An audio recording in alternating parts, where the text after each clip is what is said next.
Victoria, 32, has lived in the shadow of her perfect sister and under parents who equate worth with prestige. Secretly, she builds a thriving tech company after a life-changing startup exit. At her wedding, her parents publicly frame her as irresponsible and broke.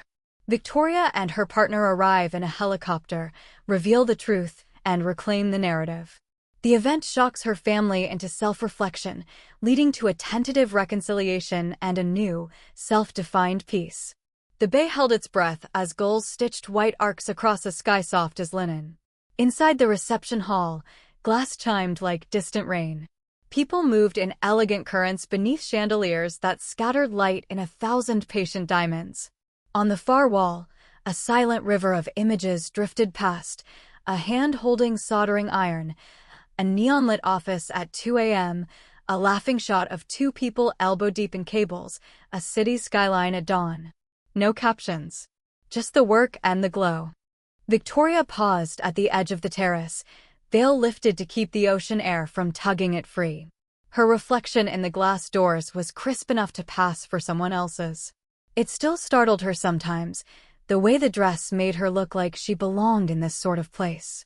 For a beat, she let the sound wash over her.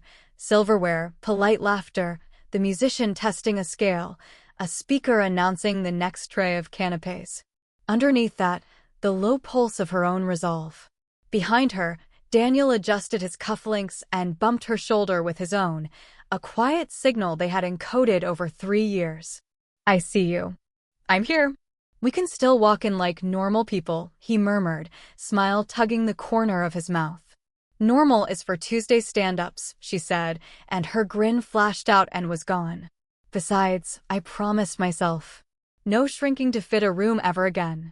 Inside, her family was already assembling themselves into a tableau she knew too well. Caroline, luminous in silver, doing that thing with her mouth that looked like concern and landed like judgment. Richard, weighing the baseboards and the staff rotations the way he weighed anything he could turn into a proof of competence. Catherine, posture like a blade, eyes scanning for the single flaw that would let her relax back into superiority. Victoria's maid of honor, Rachel, was a color block of joy in a field of champagne tones. She stood near the bar, face open, one hand around a coupe she barely touched, the other texting with ruthless efficiency. "Plan is green. Cameras in place. Pilot ready." Her messages popped on Victoria's phone like heartbeats. A breeze crossed the water, colder than it should have been. It raised goosebumps where her dress left skin bare and carried the sea's clean salt into the room whenever the doors slid open. She watched a waiter refill Caroline's glass and heard, without having to be near, the practiced sentences about responsibility and modest means. There was nothing new in them. There was only the old music, replayed because its vinyl was familiar. Victoria felt the familiar urge to translate herself, to soften edges, to narrate how the work had grown, how the deal had closed, how payroll had scaled without debt, how the patent filings had come back approved one by one. She let the urge travel through her like an echo and fade. "Are you ready?" Daniel asked. His voice was gentle and ordinary, an anchor disguised as a question. She checked the time. The quartet paused. The screens shifted to the live feed Rachel had cued. Somewhere out on the water, rotors began to turn, carving circles into the quiet like a promise. Victoria inhaled slow, let the air expand her lungs, felt the dress lift with that single private breath. "I'm ready," she said, and stepped toward the doors. She had been practicing this moment since she was 9 and learned how to disappear without leaving a room.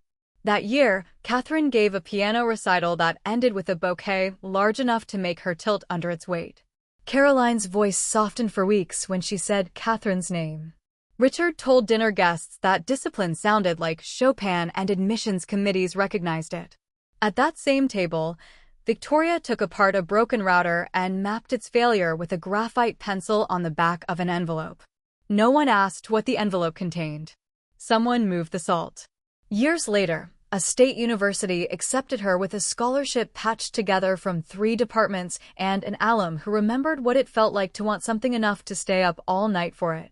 Caroline told the neighbors, "She is very practical, the way some people announce a weather front.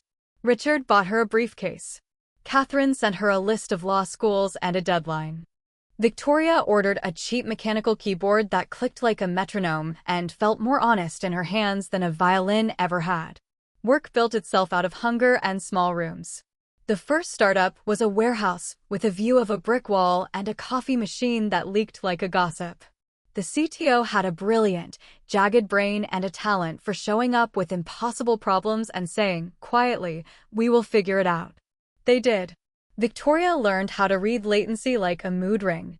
She learned what it meant for code to be beautiful, not pretty. She learned that a product pitch could live and die on the geometry of a single sentence. The acquisition arrived like weather changing. The first time she saw the number, she read it out loud to the empty room to make sure it didn't evaporate. 4.8. The number felt less like luck and more like an answer message finally delivered. "They still won't hear you," Daniel said that night, half warning, half mercy. He was right. So she built something larger than the sentence of herself. She built a company that played defense for people who couldn't afford to lose even once. Hardware store owners who knew every customer by voice. Therapists with notes that could harm if they leaked. Family-owned clinics in small towns with a single server that wore a post-it like a name tag. Secure tech grew in imperfect circles. The office couch had a stain no one could remove. The early hires were all people who had something to prove to someone who wasn't here. Lunches were a mess of dumpling wrappers and debate over whether to rewrite a module or apologize to the future with documentation. Where did it begin to turn into spectacle? It didn't. It turned into protection, repeated until repetition looked like a cathedral. A patent framed because a junior dev's mother needed to believe the work had a plaque. A newsletter in plain language because clients were busy living their real businesses. A practice of calling customers after patches to ask how the day had gone, because that was the only metric that mattered. When the wedding planning started, the instinct was to whisper. Daniel had said, "We can be quiet and still be loud about what matters." She believed him. She booked the venue because the water steadied her. She chose the musician because he played like a conversation. The helicopter came last. Not as revenge. As punctuation. The moment a page turns and a new chapter begins. No more translating herself into a dialect of acceptable. Rachel was the only one who knew the full choreography. "Legendary," she said, eyes bright, then dialed it back. "But also precise. We time the doors. We time the cut to live. The words matter." "The words always matter," Victoria said, and tapped the note on her phone where she'd been writing her own. The first wobble arrived as a rumor in a sequined dress. A cousin with a fondness for certainty leaned near a cluster of ants and said she had heard the venue was paid on credit. Someone tooted and called it brave. Brave was a word that wore lipstick on a bruise. Victoria caught the shape of the story without catching the words. Years of training. She could spot the flicker in an expression that meant they were rearranging her into a version that made them comfortable. The camera operators Rachel had hired were unbothered. They glanced toward the terrace, checked time codes, waited for their cue. The quartet moved from Vivaldi into something with a longer breath. In the corner, her father spoke to the event manager with a financier's smile, the kind that bought you better answers. Then Rachel slid through bodies like someone moving upstream, phone at her hip, walking fast. She touched Victoria's elbow and her tone was calm, the way you speak when the room has a match in it. "Your mother is framing this as debt," she said. Not loud. Surgical. "She's recommending guests give cash to help." An absurdity cracked across Victoria's tongue, salt and laughter. Of course she is. For a heartbeat she saw herself as a guest might. Woman in a miracle of fabric, posture held together by pins and grace, eyes too bright. It would be so easy to let the show handle it. Helicopter, fireworks, the live feed with drone views of the bay. Let the architecture do the speaking. Let a best friend carry the speech. Maintain deniability. Daniel's hand found the small of her back. "We can still do it your way," he said. "You deserve to say the sentence yourself." The sentence. She had crafted it over months of showers and red lights and elevator rides, trying on versions in the reflective surfaces of a life she had built without their gaze. It was simple, the final draft. It was not a spear. It was a key. Inside, Caroline's voice had that exact pitch it took on when she had chosen the moral of the story and was gently placing it in other mouths. Victoria could feel it like weather pressing against window panes. For a strange second, pity surfaced, thin and sincere. This was all her mother knew how to do with uncertainty. Control it. Narrate it until it looked like safety. Rachel angled her phone to show a text from a mutual friend who was now standing a foot from Caroline. "They're about to talk to the MC," Rachel said. "To manage the tone of the evening. Suggest a modest gift registry announcement." There it was. The complication that made the story lean forward. The choice. Stay small and let the night be elegant with a layer of bitterness she would carry home. Or step into the light she had curated and accept the cost of being seen. "Hold the helicopter," she said. "We cut to me first." Rachel's eyebrows shot up, then settled. "Copy." She vanished, a flurry of whispered commands in her wake. Victoria lifted her veil and walked toward the stage, away from the doors where wind licked at the edge of silk. As she moved, she let the old reflexes fall off like petals that had done their work. They hit the floor without a sound anyone else could hear. The MC, alerted by something in her face, handed her a microphone the way one hands over a knife in a kitchen. Respectful. Fingers careful. The screens behind her went from the beige soft blue to a blank, expectant black. "Good evening," Victoria said, and the room realized the story had a different narrator. The sound check ghosted through the speakers, a small thump and a whisper of feedback. Then it was quiet enough to hear the tap of a spoon against glass at some table already mid-toast. The hall arranged itself into attention, the way a field stills when a hawk glides over it. "I want to welcome you," Victoria said, and her voice did not shake. "Thank you for being here for our first page." She could feel Rachel somewhere in the shadows sending the signal. The camera shifted, and the screens behind her bloomed to life with a slow close-up, hands typing, a pencil tucked into messy hair, a neon-taped server rack exhaling pale light. "This room is full of people who know some part of my story. My parents taught me how to aim for excellence. My sister taught me how excellence can look on a stage. I learned to build in smaller rooms." Soft laughter moved through the crowd like a breeze. She heard Caroline's bracelet clink. Richard's chair creak. Catherine's inhale, precise. "It's fair," Victoria continued, "that some of you might not know what I do. That's on me. I stopped translating myself when it hurt more than it helped. Tonight, I want to show you what I have been building." The screens cut to a collage, a hardware store in a town with a single stoplight and the owner shaking hands with a kid in a baseball cap. A dentist's office where a receptionist laughed, mouth wide open, the relief of a recovered database in her eyes. A strip mall clinic, a chalkboard menu at a cafe, a school IT office with a stickered laptop and a plant that needed water. Quick text overlays, simple, human. Protected by secure tech. Protected by people who care about your Tuesday. "Security is a quiet business," she said. "It's not cinematic. If we do it well, nothing happens. Your lights stay on. Your kid's picture day email arrives. Your patient portal opens. I started a company to protect small businesses from being the easiest target." The room leaned in. She did not have to look to know. This was what honesty felt like in a room built for spectacle. "The math of it, if you like numbers," she said lightly. "We employ 50 people. We cover over 3,000 clients. We hold 3 patents. We have been profitable since year 2. We paid for tonight with last quarter's operating surplus." There it was. The sentence, set down gently as if she were placing a loaf of bread on a table. Nourishment, not a trophy. The quartet in the corner had gone still, bows covered and hands lax. The bartender's shaker stopped midair. The screen cut to a drone's view of the bay, the prelude to the entrance they had planned, but she lifted a hand and Rachel froze it. "Not yet. I am telling you this, because I understand why you might have assumed otherwise," Victoria said. "I was the quiet one. The practical one.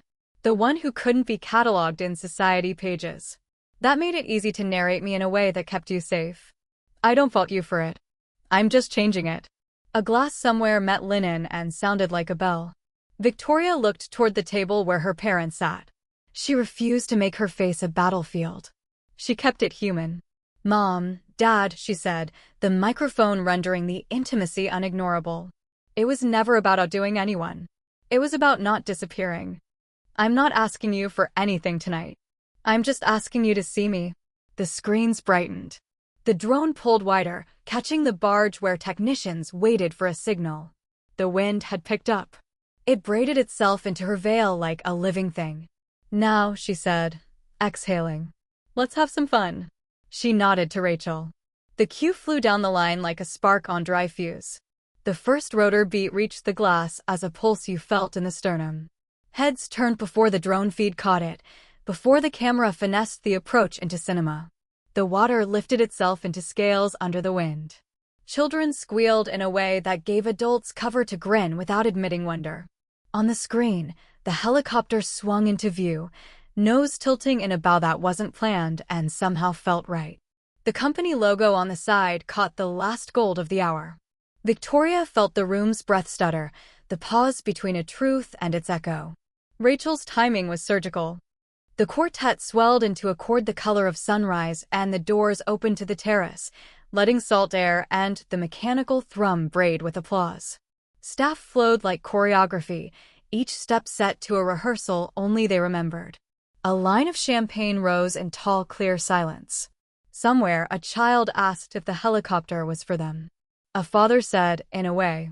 Victoria moved toward the terrace, and the screens cut to a split feed. On one side, the aircraft kissing the helipad. On the other, the bride in her dress that looked less like a costume and more like a declaration. She did not rush. The night had waited for her. It could keep waiting. Outside, the grass gave under her heels with a softness that made her want to cry for reasons that had nothing to do with family and everything to do with the feeling of standing on your own work. The pilot opened the door. Daniel stepped down, then turned and offered his hand, performative and tender all at once. Laughter rose again, relief breaking the surface. From the barge, a first arc of light climbed and dissolved into a willow of sparks. It was not the loud kind. It was the kind that falls like a blessing. The crowd made that sound people make when they are witnessing effort and grace meet in the middle. Victoria let the celebration run a few beats. She wanted the joy to belong to the room before the words returned. Then she lifted the mic again. "I wanted to enter my marriage the way I want to live it," she said. With clarity. With some flair, sure. Mostly with the truth. She turned to her parents. "I know what was said tonight. No anger. Just a clean light. I don't need an apology in front of our guests. I needed to name what is mine. The work is mine. The choice to keep it quiet was mine. The choice to say it now is also mine." Caroline's hands had found each other in her lap, a posture of prayer or restraint. Richard's gaze, so often a ledger, was for once unarmed. At their table, Catherine's mouth had softened from a line into something that almost resembled listening. Victoria took a breath that seemed to unhook something between her ribs. "To our family," she said, eyes moving across the tables, not skipping where it hurt. "May we all stop measuring each other by costumes we didn't try on ourselves. May we let curiosity outrun certainty." She raised her glass. "To work that protects what matters and love that does the same." The toast rose like a wave. The fireworks answered in white peonies of light, then silver rain.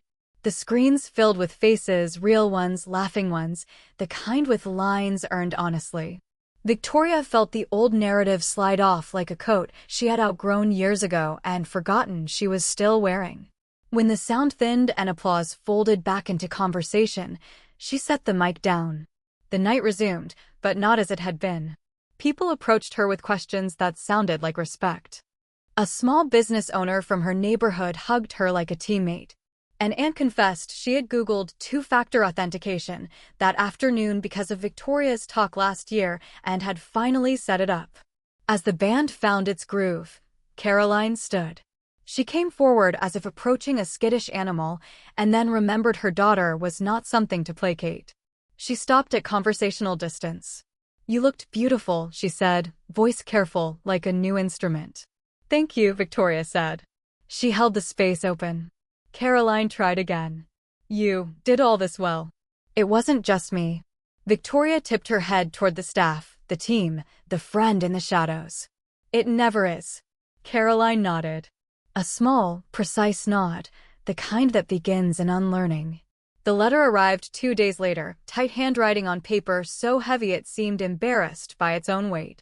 Hotel light made the ink look bruise blue. Daniel watched her read the first page and then the second, letting the silence be company, not pressure. It was not eloquent. It was not a movie. It was a ledger of harm and a halting attempt at balance.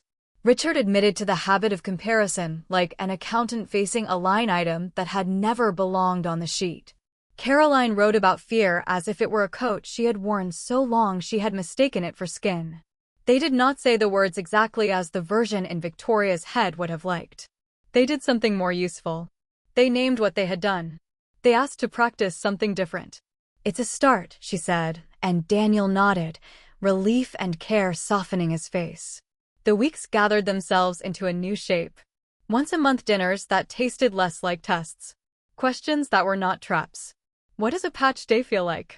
Richard asked once, genuinely curious, and Victoria told him about triage and coffee and the quiet at the end when the lights stay on. Caroline sat in the third row of a panel on women in cybersecurity and did not fidget. Afterward, she said, "I did not know it was like listening for storms. It was imperfect. It was human." Catherine called one afternoon and launched straight into a question about an investment. Her voice had the clipped confidence of someone accustomed to billing in 6-minute increments, but there was a seam of respect running through it. Victoria offered caution and a framework. "I'm not your lawyer," she said, teasing, and Catherine actually laughed. "I know," she said. "That's why I'm asking." Secure tech stretched into new rooms. A second office with sunlight at 10 a.m. laid across the floor in bright, practical rectangles. A COO who delighted in calendars so Victoria could go back to making things. A contract with a national retailer that would pay for 3 more engineers, and a benefits upgrade that made the HR Slack channel light up with emojis that looked like Joy wearing a headset. The house they bought sat on a hill that gathered wind and let it go without drama. The kitchen had a window over the sink that framed a sliver of the bay. Sunday mornings began to feel like a place rather than a slot on a calendar. They spoke about the children they might have as if discussing a product roadmap, then caught themselves and laughed, promising to leave room for chaos and wonder. Sometimes late, with the dishwasher making its low, domestic music, Victoria would remember the exact shading of the sky when the helicopter came in. She would also remember something smaller, quieter. The pause before she spoke. The choice to put down the spear and pick up the key. That was the real entrance. On social media, a clip of the night kept resurfacing. People stitched themselves into it with stories of their own small rebellions. Quiet resignations. First invoices paid with a name they chose. A grandmother who finally called a granddaughter by her new title without wincing. Victoria read the comments with the kind of attention you give a garden. Grateful, watchful, hands-off unless help was asked. If you were to ask her, years from now, what changed her life, she would not say the helicopter, though it deserved its applause. She would say it was the moment in the reception hall when she decided the room was hers to speak into. That she could love her family and refuse the script. That she could hold contradiction without it tearing. On their anniversary, they walked back along the waterfront where the grass had remembered heels and then forgotten them. The bay was busy with boats. No one watched. Perfect. Daniel laced their fingers and said, "What do you want this year?" She looked at the water and thought of small businesses with their Tuesdays intact, of kids with safe photos, of parents learning new languages for love.